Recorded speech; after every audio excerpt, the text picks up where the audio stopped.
नमस्कार, थाने के तलावपाली से मैं Sohit Mishra city express show लेकर आपके सामने हाजिर हूँ। शो की शुरुआत करेंगे दिन की दो बड़ी सियासी खबरों के साथ। पहली पंजाब से है और दूसरी पश्चिम बंगाल से, और दोनों चौंकाने वाली हैं। पंजाब की अगर बात करें तो पंजाब के मुख्यमंत्री कैप्टन अमरिंदर सिंह ने इस्तीफा दे दिया है। वहीं पश्चिम बंगाल में कभी केंद्र सरकार में मंत्री रहे बीजेपी नेता बाबुल सुप्रियो ने पाला बदल लिया। वो अब ममता बनर्जी की तृणमूल कांग्रेस के साथ हैं। पंजाब कांग्रेस की अंदरूनी लड़ाई काफ़ी पुरानी है। सिद्धू और कैप्टन के बीच लगातार बयानबाजियां होती रही हैं, लेकिन आज सुबह की हलचलों के बाद शाम को जो खबर आई उसकी उम्मीद नहीं थी। कैप्टन ने इस्तीफा दे दिया, अपनी परेशानियों को गिनाया और ये भी कहा कि उन्हें हाल के महीनों में अपमानित किया गया। कैप्टन ने सिद्धू पर भी अब तक का सबसे ज़ोरदार हमला बोला। कैप्टन अमरिंदर सिंह ने इस्तीफे के बाद एनडीटीवी से खास बातचीत की है। मेरे सहयोगी सौरभ शुक्ला ने उनसे आज के घटनाक्रम और भविष्य की राजनीति के बारे में सवाल पूछे हैं। आइए देखते हैं। हमारे साथ कैप्टन अमरिंदर सिंह हैं, बिल्कुल काम, कंपोज्ड, बिल्कुल सही से अपनी बात रख रहे हैं। कैप्टन सर, आप रिजाइन करके आए हैं। सुबह आपकी सोनिया गांधी जी से क्या बात हुई? मैंने उनका टेलीफोन आया था जो मैंने देखा मिस्ड कॉल्स में, तो मैंने 10:15 बजे के करीब उनको रिंग किया और वो कहते हैं कि this I said yes ma'am, I have already got the information and I am going to resign and I am sending you my resignation. उन्होंने क्या बोला सर फिर? She said I am sorry Amarinder, that's all. उन्होंने बोला नहीं कि आप रुकिए, ऐसा कुछ नहीं? कुछ नहीं कहा, सिर्फ इतना कहा sorry. I said that's alright ma'am, that's fine. Sir, आप 52 ईयर्स से पॉलिटिक्स में हैं। कांग्रेस में आपको जब अमृतसर से कहा गया लड़ने के लिए, आपने अरुण जेटली को हराया। आपको क्या लगता है, आपने बोला आपको ह्यूमिलिएट किया गया, क्या सिर्फ इतना ही है, पीछे कुछ और पॉलिटिक्स चल रही है? पता नहीं कौन चला रहा है पॉलिटिक्स। मैं तो जाता नहीं दिल्ली। मैं तो दिल्ली 2 साल में मेरा ख्याल 4 बार गया हूँ। 2 बार गवर्नमेंट ऑफ इंडिया को मिलने, 2 बार कांग्रेस प्रेसिडेंट को मिलने। मैं किसी और को नहीं मिलता। और शायद बहुत लोग हैं जो समझते हैं कि आके हमारी चारपलूसी करो, पीछे से कुछ करने लग जाते हैं। मुझे क्या मालूम, I don't bother about this. Sir, बस आप एक बार सोनिया गांधी से मिले, क्या राहुल गांधी से भी आपकी मुलाकात हुई थी? नहीं हुई। नहीं, अभी जब से पिछले कोविड शुरू हुआ, पिछले मार्च, अब कब हम सितंबर में पहुंच गए। कितने महीने हो गए? I think 18 months. 18 महीने में मैं कभी नहीं मिला। ना राहुल जी को मिला, ना प्रियंका जी को मिला। सोनिया जी को 2 बार मिला एंड कांग्रेस प्रेसिडेंट को, ना मैं प्राइम मिनिस्टर और होम मिनिस्टर को 2 बार या 3 बार, पता नहीं ऐसा। सर, अब ये लोग कह रहे हैं कि ये भी सुगबुगाहट हो गई है राजनीतिक गलियारों में। सर, इतने सीजन पॉलिटिशियन हैं कि कैप्टन साहब बीजेपी और अकालीस के साथ भी जा सकते हैं, तो ये बातें भी बोली जाने लगी हैं। वो तो लोग तो जो मर्जी उनका कहना है, उन लोगों को जो कहते हैं उसको हम रोक नहीं सकते, वो जो मर्जी कहें। बट मुझे भी सोचना पड़ेगा कि मैं क्या करूँ, और मैं अपने साथियों से बात करके फिर ही इसका कुछ बता। सर, सिद्धू को लेके आप काफ़ी क्रिटिकल रहे हैं। आपने ये भी बोला कि अगर सिद्धू फेस होते हैं तो इंसर्जेंसी बढ़ेगी, वो थोड़ा प्रो पाकिस्तानी, आपने ये भी बोला है। हाँ, बोला 100%। अभी नहीं, मैं तो आपके टेलीविज़न पे कई बार बोला है कि ये जो जाता है, जो हमारे फौजी तो रोज़ मर रहे हैं, और ये जाके जनरल को जफी डाल रहा है, उनका चीफ को। और Imran Khan is the overall government incharge, उसका भी दोस्त है। तो करतारपुर के कॉरिडोर में जब जाके उसकी तकरीर कर रहा था, उसकी ऐसे शलाघा कर रहा था जो मैंने कभी सुना ही नहीं, जिस तरीके से बोल रहा था उनके हक़ में। मैं तो उठ गया था वहाँ से जब ये बोलने लग गया, और इतनी उसको तारीफ़ कर रहा था, तो मैं तो साइड से निकल गया। सर, अब आप क्या कांग्रेस में रहने वाले हैं? उससे पहले एक और छोटा सा सवाल है। अगर सिद्धू को फेस बनाती है कांग्रेस, तो कैप्टन अमरिंदर सिंह क्या करेंगे? आपकी 52 ईयर्स की लेगेसी है। देखिए, पार्टी का काम है पार्टी चलाना, वो है मिसेस गांधी का काम। जहाँ तक होया सिद्धू को कांग्रेस का फॉर द चीफ मिनिस्टरशिप, वो मैं अपोज करूँगा। क्यों अपोज करूँगा? बिकॉज इसका हमारे यहाँ 600 किलोमीटर फ्रॉम पठानकोट तो फाजिलका इज़ माई बॉर्डर। मेरा border is the national border, और डेली वेपन्स आ रही हैं, सब कुछ आ रहा है, और इनके साथ इसकी दोस्ती है। मैं ट्रस्ट नहीं करता इसको।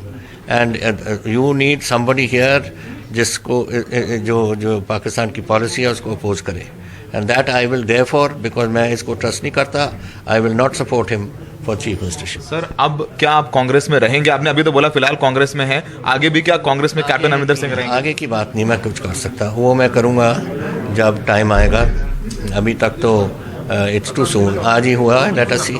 सर आपके लोगों के सर अभी सीएलपी में इनकी मीटिंग थी, सीएलपी मीटिंग थी, इन्होंने रेजोल्यूशन पास किया है कि अगला सीएम वो होगा जो party high command, party president Sonia Gandhi तय करेंगे। तो एक्सपेक्ट करते थे कि एक लाइन का रेजोल्यूशन होगा कि we are leaving it to the Congress president, तो छोड़े उन पे कांग्रेस प्रेसिडेंट। सर आखिरी सवाल जाते जाते, अब नेक्स्ट 2022 में इलेक्शंस हैं, बहुत नजदीक हैं, कैप्टन साहब क्या करेंगे? और ये आज देश का सबसे बड़ा सवाल है, क्योंकि कैप्टन साहब भले ही सीएम थे पंजाब के, लेकिन एक स्टालवर्ट लीडर रहे। वेट करना पड़ेगा आपको, इंतजार करना पड़ेगा। इतनी जल्दी नहीं मैं कुछ कह सकता। अभी तो 2 घंटे 3 घंटे हुए हैं जब से मैंने रिजाइन किया। गिव अस टाइम, एकदम कोई प्लानिंग तो नहीं करते। कांग्रेस के पंजाब के एमएलएज भी आपके साथ हैं, जो डिसीजन लेंगे आपके साथ रहे? अब मैं किसी का नाम नहीं लेना, लेकिन आई कैन टेल यू कि मैं कई मेरे दोस्त हैं। 52 इयर्स इन पॉलिटिक्स में बहुत दोस्त बन जाते हैं, और लेट अस सी कि क्या होगा। Thank you sir.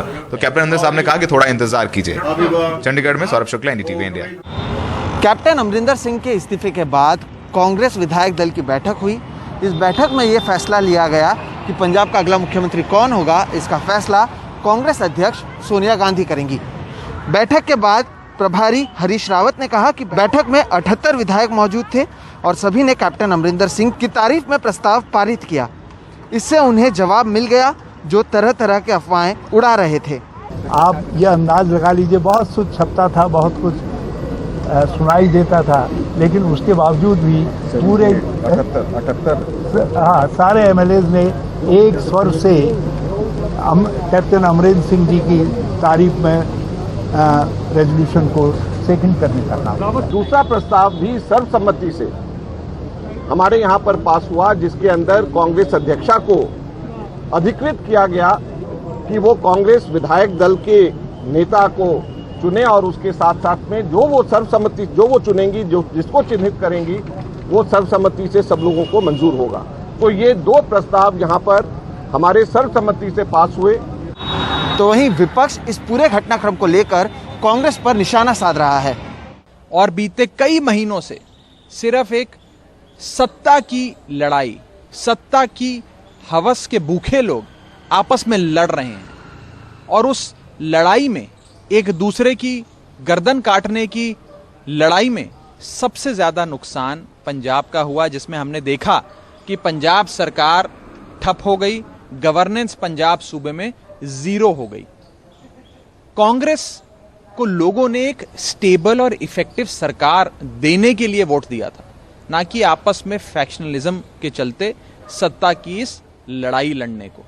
आज कांग्रेस के पास ना कोई विजन है, ना पंजाब के लोगों के लिए कोई कमिटमेंट है।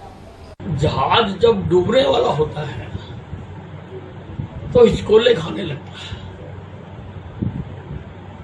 पंजाब कांग्रेस उसी प्रकार से हिचकोले खा रही है और उनके आपस में टकराव हो रहे हैं। कैप्टन अमरिंदर सिंह जी ने पंजाब के मुख्यमंत्री पद से त्यागपत्र दे दिया है। इसकी पटकथा तो उसी दिन लिख दी गई थी जिस दिन नवजोत सिंह सिद्धू कांग्रेस में शामिल हुए थे, क्योंकि जहां जहां पांव पड़े संतन के तहीं तहीं बंटा धार। बीजेपी सांसद बाबुल सुप्रियो तृणमूल कांग्रेस में शामिल हो गए हैं। कोलकाता में अभिषेक बैनर्जी और डेरेक ओब्रायन की मौजूदगी में उन्होंने टीएमसी का दामन थामा। बाबुल सुप्रियो को हाल ही में केंद्रीय मंत्रिमंडल से हटाया गया था।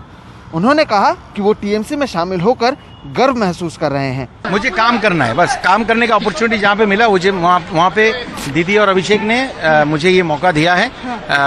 इतना अच्छा अपॉर्चुनिटी जो मिला है, भरोसा जो जताया है, उस पर मैं रिस्पॉन्ड किया और होल हार्टेडली पॉलिटिक्स छोड़ा था। होल हार्टेडली इस अपॉर्चुनिटी को मैं दोनों हाथ से ग्रहण कर रहा हूँ। आसनसोल की वजह से मैं पॉलिटिक्स में आया हूँ, उनके भरोसे की वजह से आया हूँ, तो आसनसोल के लिए जितना स्पेशल कर सकता हूँ उतना ही करूँ। तो वहीं सिटी एक्सप्रेस में फिलहाल वक्त है एक ब्रेक का। ब्रेक के बाद आपको बताएंगे कि किस तरह से सिस्टम की वजह से पहले से ही परेशान लोग हो रहे हैं बेरोजगार।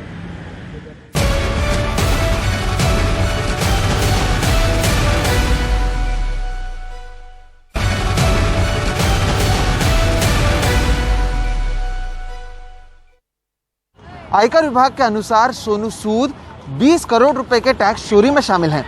सोनू सूद और उनके सहयोगियों पर आयकर चोरी का आरोप लगा है। 3 दिन के सर्वे में आयकर विभाग ने 28 जगहों पर कार्रवाई की।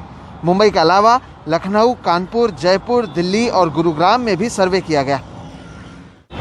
मुंबई के अंबेडकर नगर में रहने वाले लोग करीबन 2.5 दशक से अपने पुनर्वसन का इंतजार कर रहे हैं। सरकार ने अब जरूर कहा है कि उनके लिए इंतजाम किया जाएगा, लेकिन ज़मीनी हकीकत ये है कि अब तक हुआ कुछ नहीं है।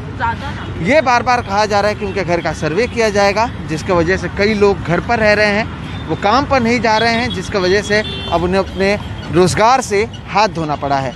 देखिए रिपोर्ट। मुंबई के मलाड इलाके में ये अंबेडकर नगर है, जहां 25 सालों से लोग प्लास्टिक और लकड़ी के बने घरों में रह रहे हैं। ना ही कोई सड़क है और ना ही कोई सफाई।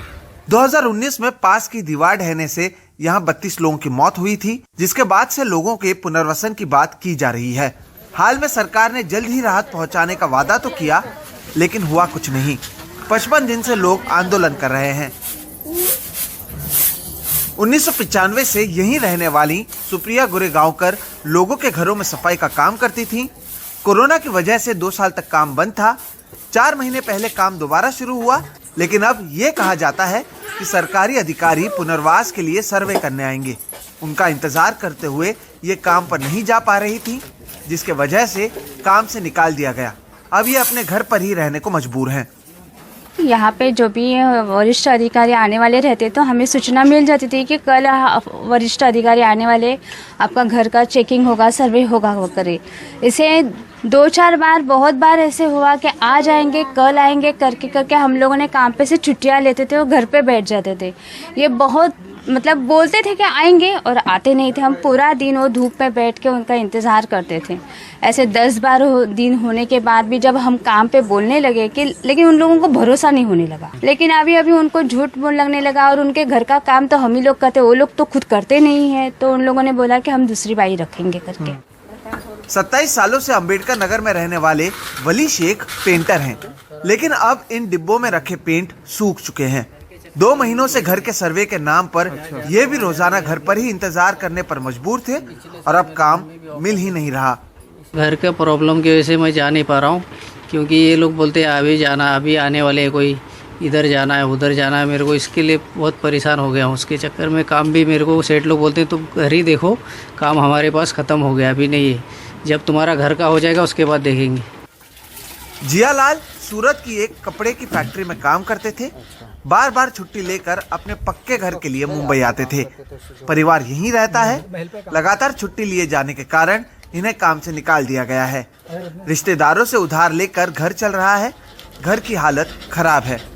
अब मैं काम करूंगा तो काम पे रहूंगा तो यहाँ अधिकारी आएगा तो कौन चेक करेगा? हमारी फैमिली है, हमारी फैमिली बच्चे लोगों को कुछ मालूम नहीं पड़े, कुछ बता सके। इसके लिए उस डर के वजह से मैं अपने घर पे ही रहता हूँ।